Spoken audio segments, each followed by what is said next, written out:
Every year I ask this question, and every year they seem to prove it true. Is Alabama just too good for college football? We'll talk about it after the bumper.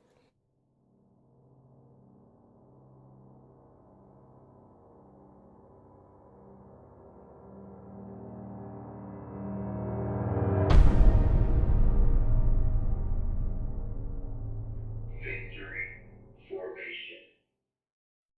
What's good, good people? Jeff Lightsy Jr. here with the Black Boss channel and Victory Formation. Be sure to hit the thumbs up button, like, share, subscribe, and the notification bell because we upload every single day. Now, every single year I feel like I ask this question, but I need to bring it up again because of what they're doing already early in this college football season. And is that Nick Saban and Alabama, are they just too good for college football? Like, are they just simply that much better than every single team every year that it's just almost to the point where it's unfair? Well, this year, first week, week one, they play not the cream of the crop, but a good Miami team. A Miami team that will challenge for the ACC title, right? Like, they're that good. They're going to challenge Clemson for the title in the ACC. Say whatever you want about the ACC as a football conference, but hey, they're going to challenge for it, and they came in ranked. And Alabama destroyed them. Like, Alabama made them look like a junior varsity high school team. Bryce Young, 18, 19-year-old quarterback in his very first start, true sophomore, goes 27 of 38 for 344 yards. 344 yards in his first start ever, which is a record at Alabama. 344 yards, not Tua, not Jalen Hurts, not Mac Jones had thrown for that many yards in their debut. Threw for 4 touchdowns. Once again, an Alabama first start record. Not Tua, not Jalen Hurts, not Mac Jones had thrown for that many touchdowns in his first start. Jamison Williams caught 4 passes for 126 yards and a touchdown. Jamison Williams had a 94-yard touchdown. Jamison Williams couldn't even see the field at Ohio State. He transfers to Alabama because he couldn't see the field at Ohio State. Their receiver room with Chris Olave and Garrett Wilson was just too much. He comes to Alabama. He's their go-to guy. He's their number one guy. He'll probably end up in the first round because Alabama sent 4 receivers in the NFL in the first round over the last 2 years. So, yeah, he has that kind of game. John Mechie, who was the predicted number 1 receiver, still had 6 catches. He had the most catches, 76 yards. He also scored. Cameron Latu, listen to this. This is just how good Alabama is, and then I'll get to my point later. Cameron Latu wasn't scheduled to start. He's the tight end. Jaleel Billingsley, I think is his name. Yeah, Jaleel Billingsley was like the go-to tight end on last year's team. Really emerged on last year's team. You know, the team that went undefeated and the team that had a Heisman Trophy winner and the team that put like 5 dudes in the first round, the team that won the national championship. Yeah, Jaleel Billingsley had messed up. I don't know if he messed up allegedly in the classroom or just hasn't been following team rules or whatever. And so they put in this guy, Cameron Latu, and all he does is catch 3 balls and 2 of them for touchdowns, right? Like, so runs a couple guys over on the way to the end zone on one of the runs. So this is how stacked they are every single year. And then their defense was just ridiculous. I mean, Miami scored, they beat them 44-13, but for real, it was like 44-0 because Miami got a couple garbage touchdowns that just, I mean, they scored 2 touchdowns. They scored 10 points in the third quarter. And the game was pretty much over by the third quarter. So, take that for what it was.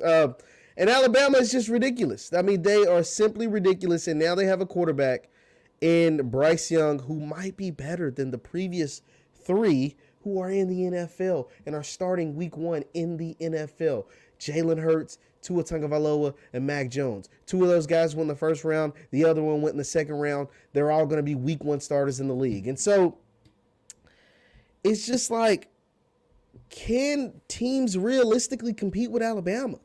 I mean, because the thing is, you would think, okay, they've had 4 offensive coordinators in 5 years. Maybe that would slow them down. No, they just continue to win and continue to recruit the best and continue to score the most points and continue to be the best college program.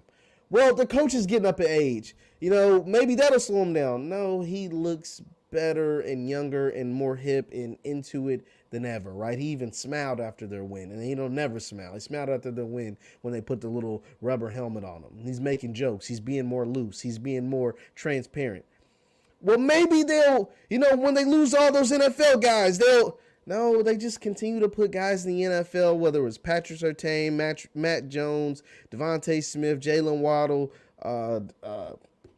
Alex Leatherwood, all in the first round of the 2021 draft, and still able to beat a ranked team by 30 week 1. I don't know what it is, but I like Georgia's team this year. I like Georgia. I don't know if they'll be able to score enough points for Alabama to beat Alabama. Georgia's defense is nasty. Georgia's defense had 7 sacks against DJ Uiagalelei and the Clemson Tigers in week 1. And they won that game. It was a close one, but they won it 10-3. And they didn't give up a touchdown. And really, Clemson's offense couldn't move the ball at all, like I said, and they were able to get those 7 sacks. But they only scored 10 points. All those sacks, and as great as that defense was, they only put up 10 points. Bama scored 44. And Bama's defense is probably better than Clemson's. Clearly, Bama's offense is better than Clemson's. Clemson's offensive line is in shambles. It's a wreck. It's horrible. Bama's offensive line is one of the strongest units on the team. So I don't know if Georgia can score enough points to stop them. As far as Oklahoma's lost to Tulane. Oklahoma couldn't stop Tulane from scoring a bunch of points. Oklahoma gave up 35 points to Tulane. And Spencer Rattler got, albeit I think he's going to be the number 1 overall pick, and I professed that before the season, he's still having turnover problems. He's still throwing a lot of picks. Now, I think he'll settle down as the season goes on. It was the first week of the season and all that stuff, but still, he's still having problems throwing the ball. So they're not a real challenge to Alabama. And Clemson clearly can't get their offensive line right. And just like Georgia got crazy good pass rushers, Alabama's got Anderson and what's the other number 4's name? Man, they got some beasts on their defensive line. They got Allen. Yeah, Christopher Allen, number 4, hopefully if he's healthy. And Will Anderson Jr., number 31, is nasty. So they were true freshmen and had 13 combined sacks, and they both had a sack against Miami. So they were true freshmen and had 13 combined sacks last year on the championship team. And now they're coming back, and they both had a sack against Miami, so they're starting the season off right. Now, hopefully Allen is healthy, but Clemson can't block anybody, so they're not a real threat. And then you got teams in the top 10 like Cincinnati, and that would be pretty ugly. And Florida's not that great of a team this year, and LSU got beat by UCLA. So, 10-team, 12-team, 20-team playoff. I got Alabama by 20 right now against anybody. Leave your thoughts in the chat. Leave your thoughts in the comments.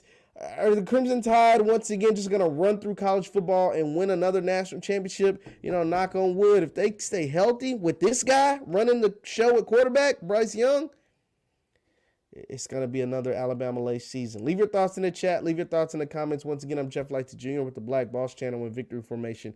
And also for those on Facebook, it's Jeff Lightsy Sports on Facebook. Follow me on Facebook. I post all my content there too. Thank you guys for tuning in. I'll see you next time. Peace.